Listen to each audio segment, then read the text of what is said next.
রাসূল আকরাম সাল্লাল্লাহু আলাইহি ওয়াসাল্লামের কন্যা, নবীজির কলিজার টুকরা, নয়নের মণি, আল্লাহু আকবার, বেহেশতি মহিলাদের সরদার হযরতে ফাতেমাতুজ জোহরা রাদিয়াল্লাহু আনহা ইন্তেকালের সময় যোহরের নামাজের পরে, আল্লাহু আকবার, কয়দিন পর্যন্ত ফাতেমা জ্বরে আক্রান্ত ছিলেন।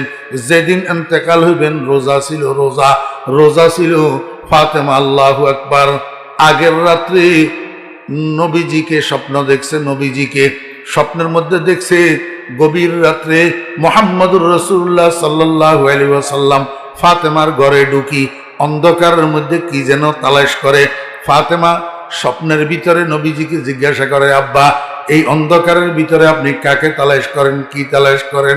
নবীজি কয়, মা, তোমাকে তালাশ করতেছি একটা সংবাদ দেওয়ার জন্য। ফাতেমায় কয়, আব্বা, কি সংবাদ?